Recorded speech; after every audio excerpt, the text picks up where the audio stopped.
özellikle Türkiye'de dindar tutuklu ve hükümlülerin mağduriyeti konusunda bugüne kadar hiç kimse ne adım attı ne de bunlara sahip çıkacak yönde bir açıklama da olmadı. Şimdi niçin bu konuyu önemsiyoruz?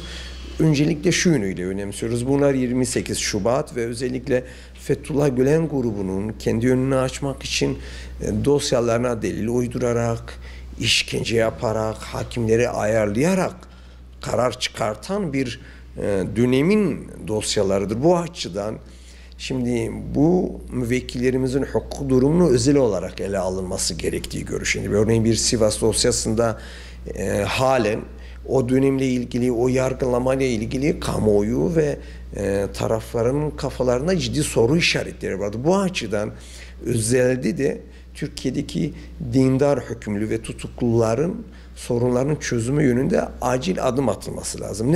Ne yapılabilir diye sorsanız benim şahsi görüşüm şu: bir an önce infazla ilgili bir yasal düzenlemeye gidilerek şu şekilde, yani kısacası infazla ilgili belli bir indirme gidilerek, örneğin cezasının yarısını yatan ya da 1/3'ünü yatma koşuluyla hemen tahliyelerine karar verilmeli. Tahliyenin akabinde de, bu tahliyenin için gerekli çünkü ciddi mağduriyetler var. Şu anda bile biz ortadaki birçok dosyaya polis doküman hazırlayarak sanki yasa dışı bir örgütten bunlara talimat geliyormuş gibi belge hazırlanıp dosyalara konulmuş ve bunlar üzerine hüküm tesis edilmiştir, kurulmuştur. Çok bariz bir şekilde iktidar bunu görüyor, ana muhalefeti bunu görüyor, bizler görüyoruz. Hatta Adli Tıp Kurumu raporlarıyla bu konu sabittir. Bu açıdan öncelikle tahliyeleri sağlanmalı. Tahliyelerin sağlanması hiç de zor değildir. Bir günlük meclis çalışmasıyla, örneğin cezasını biraz önce de belirttim, bir miktarından, yani infazla ilgili indirimi sağlanarak bu problem çözülür. Akabinde de özellikle DGM ve özel yetkili mahkemelerin dosyaları için Adalet Bakanlığı heyetler oluşturmalı. Yani hakim ve savcı atayarak şu anda derdest olan dosyalar dışında sadece bu dosyalarla ilgilenecek hakim ve savcı atayarak, biraz da o günün koşullarını da dikkate alarak ve özellikle de siyasi iktidar, siyasi irade de net bu problemlerin çözülmesi yönünde irade beyan ederek bu sorunun çözümü mümkün. Şimdi şu an bu şekliyle, bu kadroyla, bu hakim savcı sayısıyla bu sorunların çözümü gerçekten zor. Niye? Çünkü 10-15 bin dosya var. Özellikle dindar kesimin işte 1000'e yaklaşan dosyaları var. Mevcut dosya yoğunluğundan dolayı mevcut heyetlerin kalkıp kısa sürede bu dosyaları çözümü yönünde bir beklenti içerisine girmek de doğru değil. Ama özellikle eğer bu dosyalar yeniden ele alınacaksa bu konuyla ilgili seminerlerin düzenlenmesi lazım ve bu hakim savcıların da bu seminerlerden geçmesi lazım. Çünkü şu anda bile, örneğin size bir örnek vereyim. Bu yıl içerisinde Mehmet Şabakır hakkında 146 Taksim 1'den eski Türk Ceza Kanunu açısından muhalefetten cezalandırma yönüne gidildi.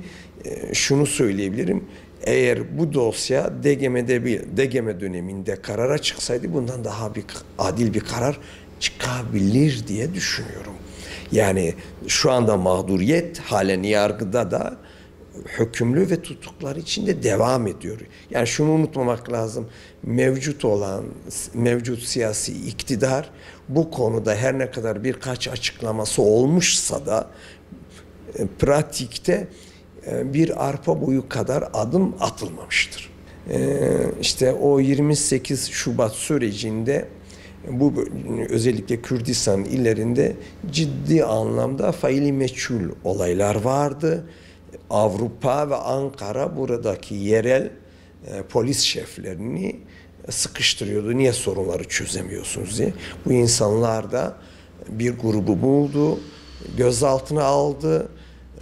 Uzun kayıt dışı gözaltılarla, bunlar işkenceyle bir şekilde dosyalarına bu faili meçhul olaylar yükletildi. Ve o sırada hakim savcıların da olaya bakışı ortada. Bu gerekçeyle kararlar kuruldu. Örneğin işte 20 yaşında cezaevine giren insanlar bugün işte neredeyse 45-50 yaşlarında, işte kimisi daha yeni evliyken bir çocuğu varken bugün çocukları evlenmiş, torunları var ve özellikle bu aileler maddi olarak da çok mağdur edildi. Kısacası şu, siyasi iktidar bir an önce bu infazla ilgili yasal düzenlemeyi yapacak ve bu ailelerin mağduriyetinin önüne geçilecek. Bakın, Türkiye'de şöyle bir sorun daha var. Siyasi iktidar özellikle Kürt illerinde yaşanan mağduriyetlerle ilgili ilgilenmiyor. Bakın, bunu siyasi olarak Şeyh Said hareketinde bugüne kadar siyasi iktidar o dönemin mağduriyetlerinden dolayı kamuoyundan özür dilemedi. Yine Roboski hadisesinde gerçekten ciddi bir mağduriyet yaşandı. O insanların çoğu dindardı. İmam Hatip Lisesi çıkışlıydılar.